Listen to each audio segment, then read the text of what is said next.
Hello అండి. కొబ్బరి పూలు వేస్తున్నానండి. కొబ్బరి పూలకి 2 గ్లాసులు బియ్యం నానబెట్టుకున్నాను. అయితే నేను ఉదయం నానబెట్టాను బియ్యం. అయితే నీళ్ళు వాడేసేసి గాల్లో ఆరబెట్టుకోవాలండి బియ్యం. ఇది నీళ్ళు వాడిపోయిన తర్వాత ఇలా తడిగా ఉండగానే మనం మిక్సీ పట్టుకోవాలండి. ఇది కూడా అందులోకి బెల్లం 3 కొబ్బరి చెక్కలు తీసుకున్నానండి 2 గ్లాసుల బియ్యానికి. ఇవి ఎలా చేయాలని చూపిస్తాను.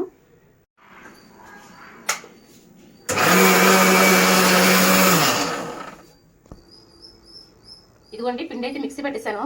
దీన్ని ఎలాంటి జాలీలో వేసుకొని ఇలా జల్లించుకోవాలండి. ఎందుకంటే పలుకు ఉంటుంది. ఈ పలుకుని మళ్ళీ చేసుకోవాలి మనం. ఇలా మెత్తగా వచ్చేలా చేసుకోవాలండి పిండి, తడిపిండి. ఇదిగోండి పిండి అయితే ఇలా ఆడాను. ఇంకా మరుగుగానే ఉంది. ఇందులో ఒక 5 యాలకులు కూడా వేసేస్తున్నాను.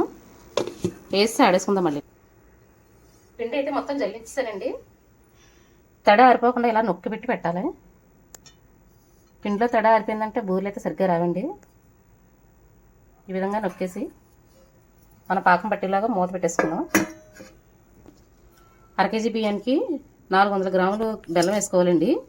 ఇందులో కొంచెం వాటర్ వేసి మరిగించుకుని అది వడకట్టుకున్న తర్వాత మళ్ళీ వేరే గిన్నెలోకి వంపుతాను. ఇందులో వేసుకుంటుందండి. పాకం అయితే మరిగిందండి. దీన్ని వడకోసుకుని మళ్ళీ మరిగించుకుందాం. దీంట్లో ఇసుక గట్రా ఉంటుందండి. ఇంకా బెల్లం కొంచెం ఉండిపోయింది. ఇది కూడా వడకట్టేసిన తర్వాత ఎంత తీసుకొచ్చిందో చూడండి. అందుకని బెల్లం ఎప్పుడూ కూడా మనం ఏం చేసుకున్నా కూడా బెల్లం మట్టుకు కంపల్సరీ వడకట్టుకోవాలి.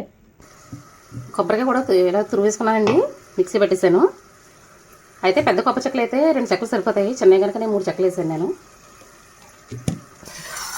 పాకం అయితే రెడీ అవుతుందండి. ఇది మనం పాకాన్ని చెక్ చేసుకుంటూ ఉండాలి. వాటర్లో వేసి ఉండ రావాలండి. అంటే ఇంకా పాకం అయితే అవ్వలేదు. కరిగిపోతుంది చూసారా. ఉండగట్టాలండి.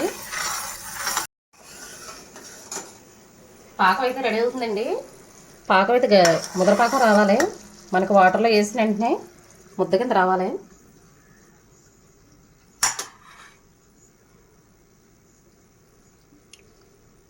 ఇలా రావాలండి. పాకం అయితే వచ్చేసింది. ఇదిగోండి ఇలా ఉండ కింద రావాలి. ఇందులో అయితే కొబ్బరి తురుము కూడా వేసుకుంటున్నాను. కొబ్బరి తురుము వేసుకున్న తర్వాత 1 నిమిషం మట్టికి మరిగించాలండి పాకాన్ని. ఇందులో కాస్త తడి ఉంటుంది కదా. ఇందులోనే పిండి కూడా వేసుకుందామండి. కొంచెం కొంచెంగా వేసుకుంటా కలుపుకోవాలి పిండిని, ఉండలు కట్టకుండా. మన అరిసెల పిండి గట్ట ఎలా కలుపుకుంటామో అదే విధంగా కలుపుకోవాలండి. ఉండలు అయితే రాకూడదు. ఒకరు వేస్తూ ఒకరు కలపాలి. కానీ నాకు ఎవరో లేక ఒక్కదాన్ని చేసుకుంటున్నాను. పిండి అయితే మొత్తం అయిపోయిందండి. దీన్ని కొంచెం దగ్గర అయ్యే వరకు కూడా బాగా కలుపుకోవాలి, ఉండలు లేకుండానే. ఇలా దగ్గర పడేంత వరకు కూడా బాగా కలుపుకోవాలండి. ఇదిగోండి పిండి ఈ విధంగా అయితే రావాలి. ఇంత జారుగా వస్తే సరిపోద్ది. ఈ స్టవ్ కట్టేసి కాసేపు పక్కన పెట్టేసుకుందామండి. చల్లారిన తర్వాత బూరెలు వేసి చూపిస్తాను మీకు. ఇందులోనే కాస్త నెయ్యి కూడా వేసుకుందామండి. చల్లారిన తర్వాత బూరెలు చేసి చూపిస్తాను. సరిపోద్ది నెయ్యి. పిండి అయితే బాగా చల్లారిందండి.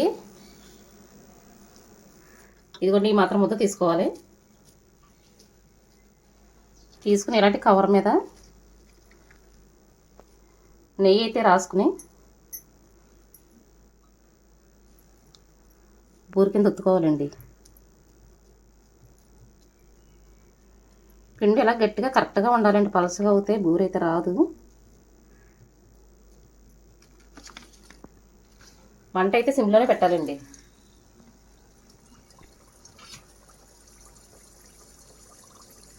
సిమ్లో పెట్టి బూరెలు వేపుకోవాలి. బాగా ఉబ్బాలండి ఇది. ఇదిగోనండి ఈ విధంగా ఉబ్బాలి. చూసారు కదా ఎంత బాగా ఉబ్బిందో బూరి. ఈ విధంగా రావాలండి. అంటే పిండి గట్ట కరెక్ట్గా ఉంటే పాకం గట్ట ఇలా ఉబ్బుతాయి. మరీ పాకం గట్టిగా ఉంటే బూరె అయితే ఉబ్బదండి. ఇదిగోండి కరెక్ట్గా వచ్చింది. అంతేనండి. ఇదిగోనండి ఇంకొకటి వేసాను. ఈ విధంగా ఒక్కొక్కటి ఒత్తుకోవాలండి. అంతేనండి, కొబ్బరి పూలు అయితే రెడీ అయిపోయినాయి. మా ఇంట్లో విశేషం అయితే ఏమీ లేదండి. మాకు తెలిసిన వాళ్ళ అమ్మాయి నీళ్ళు పోసుకుంది, ఆ అమ్మాయికి పట్టుకెళ్దామని చేశాను. నేను చెప్పిన కొలతల ప్రకారంగా చేసుకోండి. ఇదిగోనండి, బాగా ఉబ్బి మెత్తగా వచ్చినాయండి, కాలిపోతున్నాయి. ఒకసారి మీరు కూడా ట్రై చేసి చూడండి, నచ్చితే లైక్ చేయండి.